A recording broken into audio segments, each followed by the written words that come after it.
Welcome back to another video, guys. Back by popular demand, it's Mr. Scented. I'm actually surprised that people liked the last couple of videos as much as they did. I thought it was super weird and awkward, but apparently most of you thought it was fine, so here we go with more. And I guess you guys want to know what I feel about different kind of fragrances on women, which makes sense. So we have a list. Now, you can imagine there's about, I don't know how many hundreds different fragrances that you have, so it's very hard to pick. We picked out 10 out of her whole entire collection. He picked them. Yes, that I found the most memorable. Of course, I like more than 10, there's probably a lot more, but 10 that I think is a complete safe pick. Probably most men will like them, none of them are really out there. One I notice is a little bit for a particular taste, but I'll comment as we go along. We can talk about maybe where they could be used or where I think these 10 would fit in your day-to-day life, at night, in the morning, at work, wherever the case is, and hopefully that'll give you guys a couple of ideas if you have no clue what to reach for, at least 10. First one I will start off with is Coco Noir. This one you got a while ago. Yes, I'm not surprised you chose it. Actually, you bought that as a birthday gift for me, but you didn't know that I bought it for me, but it's like from him, you know how it goes when you've been together for a while. And it was kind of the evolution of Coco Mademoiselle, which by now all of you know that I love. And this was just kind of like changing it up a little bit. After you kind of get bored of it just a little bit, it kind of spices it back up because it's the same but different. Mm-hmm. It's a little bit more basically the like nighttime sexy version of Coco Mademoiselle, which can be nighttime and sexy as well, but it's a lot more, I guess, fresh in daytime. This would be the evening version of it. That would be the best application of it. Maybe a little bit tricky in the summer, like on very, very hot summer days, because it could be a little bit dense, let's call it. But any kind of date night, evening scent, in the winter especially, it could be really good. I would agree. I think this is like a more mature version, and actually this one I find has a smaller scent bubble. It's a little bit more intimate, so it's not overpowering or stuffy, even though it is like you sniff it out of there and it seems quite heady and spicy. When you wear it, it's actually quite mellow and intimate in projection. Okay, the next one we will do is Narciso Rodriguez Musk Noir, right? That's the Musk Noir you picked. Right. Now this one's a little bit of a newer discovery for us. There's a lot of Narciso Rodriguez that I pretty much like all of them.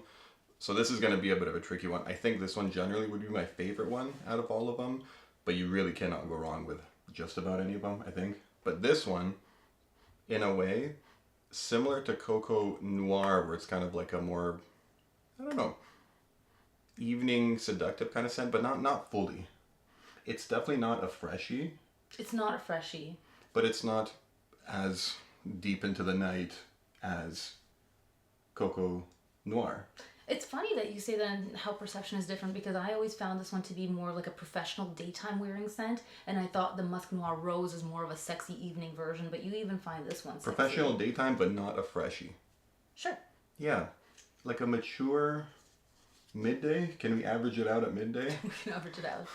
I don't know, it's just very good. I don't even know what's in it. I'm bad with notes, as you guys probably already know, but it's a very nice blend. It's not too overpowering. It's just a very good, like, all-around scent. I think why you might think it's a nighttime scent is because sometimes I wear Musk Noir Rose in the evenings, and it's a similar scent profile, so it's hard to really distinguish exactly, and I think you just have that association with it. Maybe.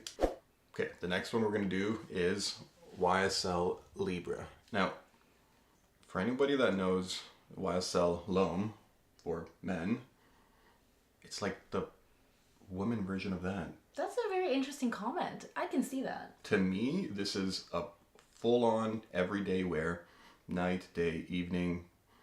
You can fully have this as a signature scent. It works in all aspects. You can wear it at work. It's just a very, very easy, like, all-arounder. Like soft, cozy, not even too feminine. Like, no. Is it unisex, this one? Well, it's not marketed as unisex, but a lot of women actually find the original a little bit too masculine because of the lavender note. Okay. So I think men could easily wear this, even though it's marketed feminine. I see what you're saying. Some men might have a little bit of a issue with this, depending on how open you are to, but it's not overly feminine. Like, you don't smell it right away as a feminine scent. But yeah, like, this would be the perfect all-arounder. I don't think any of your husbands, boyfriends, anybody that you're going on a date with will have a problem with this, like, ever. I couldn't have said it better myself. Good.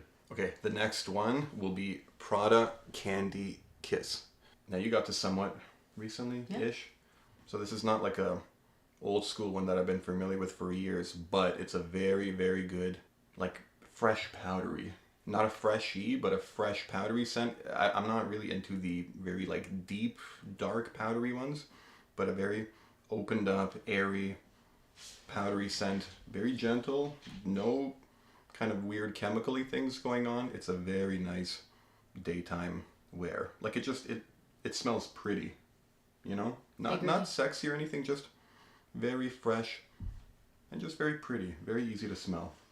I agree, and it's also very budget friendly. I think you can pick this up for around the $70 mark. If your partner, boyfriend, husband, whoever is maybe sensitive to fragrances, you can probably give that one a try. I don't think this is going to be hard for anybody's nose. It's very light. There's going to be a couple of other ones that'll be kind of light like that. If if they hang 17 black ice on their mirror, then you can probably shower in anything. But if you know they're a bit more sensitive to things, yeah, give this one a try. It's very, very soft. We're not really touching on notes too much, just a man's perception and take on which 10 fragrances he thinks are the best for women. How many of your viewers would not know about this next one? 0, probably 0. Yeah, probably agree. So this one's an old one. When you first started all these things, this was probably one of the first ones that we smelled. And of course, I imagine probably most of you are familiar with it too. Risky for beginners, right? I'd say, yeah, it's very polarizing. It's known to be a polarizing scent. You either love it or you hate it. It's one of those. Like, as a man, you got to gauge your guy, right? If you think he's a little bit more open to kind of options, you can give it a try and it's very good. But like a guy that's just starting to get into it, like a fetishist would be into this. Yeah, but you might scare some of them away too. Like, you got to feel them out. You got to see what kind of guy you're dealing with. Very good, I think, for the people that like it. But if you're not kind of used to that kind of stuff, I don't know, it could go bad. Just don't blame me for it. Not that this is how to pick up guys video, but just from a man's perspective, it is a very seductive one. You have to help them pick up guys, because I'm sure a lot of you ladies watching are here to help with that. Well, just be careful with it. I mean, gauge the area that you're going to. It could work very well or very bad. It's a gamble. High risk, high reward. Next one, we are going to do Gucci Bamboo. And this one, I think from when you first got it, I was pretty much in love with it. Like, as far as a very, very, very, like, this is one of those freshies. You actually picked it. That's why I bought it. It's so good. Like, a very inoffensive, very good blend, very balanced, very light, very airy. Like, the way that the bottle looks like, and, bamboo, you can kind of get an idea for what it is, and that's exactly what it is. It's not like a cheapy smelling freshie. Mm-hmm. With those, I don't know, typical notes that they use in kind of cheap freshies. It's a good blend. Very soft. You can overspray this, like a couple of the other ones we were talking about. You got to be careful with that. You can overspray this. I don't think you would have any issues with that. You won't offend anybody if you're going out. Like, it would work for work. It's just a very pleasant smell. Just going out during the day and you want to smell fresh, but not like laundry fresh, just a nice fresh. Like, you have to try this. Is there also any chance that somebody does not know about this one? I think the world knows about this next one. Okay. Chanel No. 5. Basically a very nice, expensive soap. Hmm? Yeah. It's weird. It's weird why I like it, or why a lot of people like it. It's literally like an old school hand soap, but in a good way. It's just good. You probably might have to be careful about it with certain guys as well, kind of like Alien. Not that people don't like soap, but it's a very good scent, very classic, very, very elegant. I did not like that fragrance until I hit 30, and then something changed in my internal programming that this suddenly became a huge love. And in fact, all of the No. 5 series, I love the No. 5 Low for the summer. This one is not a summer reach. I'd say more for the cooler weather and more evening. For me, it's very soothing. It's much more suitable for the evenings for my own personal wear. For me, it kind of works for any time. But yes, in the evening, it would make sense. And Yeah, you probably do have to be over maybe a certain age. And if you're 20 and you wear number 5, then amazing, you're ahead of the game. But I think 20-year-olds just, they don't register the scent properly. I sure didn't. To me, it smelled sharp and weird. I didn't catch that soapiness. I didn't catch the like classic beauty of it.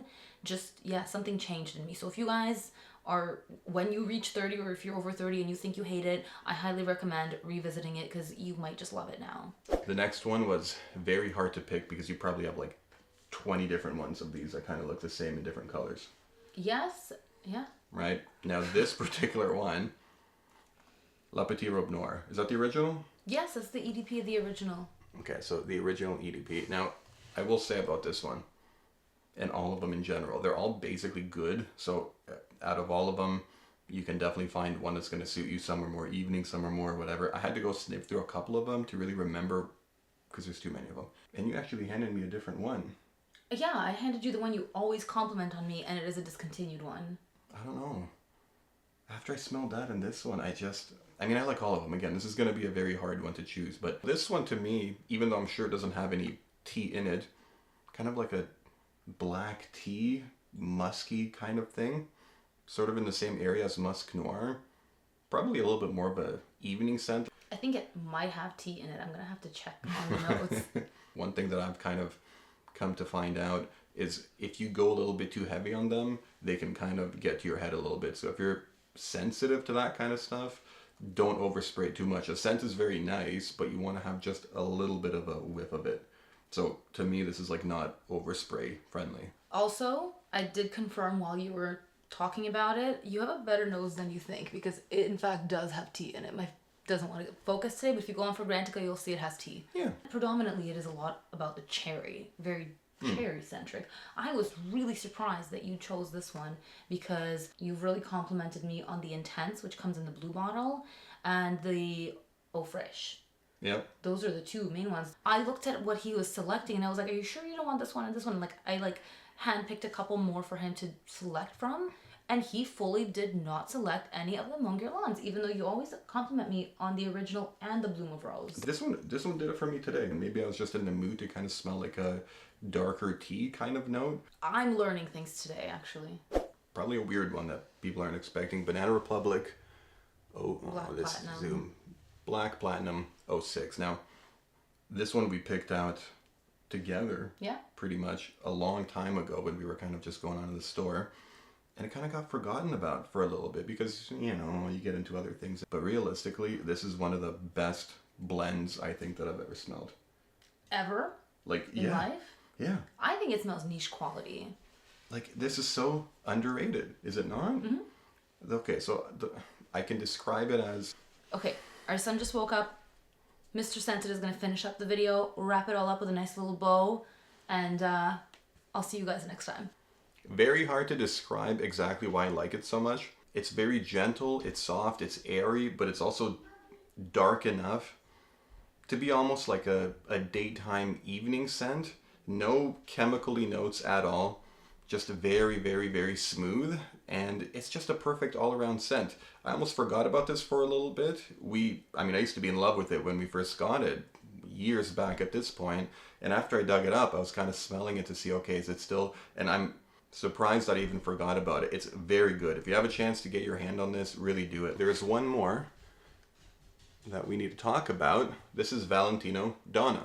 And I remembered I instantly liked this because it really has like a very playful kind of vibe, the same way that Coco Mademoiselle kind of does. It could be professional, but very playful. A bit sexy, but not like a evening, nighttime sexy scent.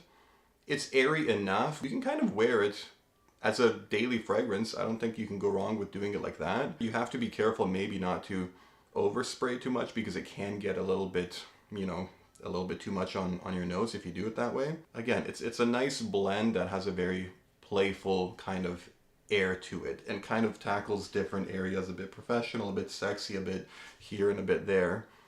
The only issue that I recently learned about this one though is this is a discontinued formulation. So unfortunately, I'm not sure, maybe Anna can tell you if they have a different one that you can get of this or where you might be able to find it, but it's a bummer because it's a very nice one.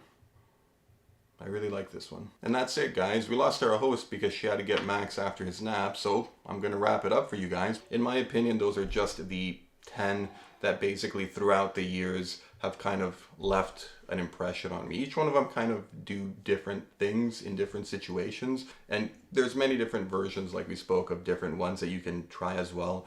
Narciso, like the Guerlains. So these ones are just the ones that I thought were my favorite ones at the moment. I hope you guys enjoyed the video, and we'll see you next time. Bye.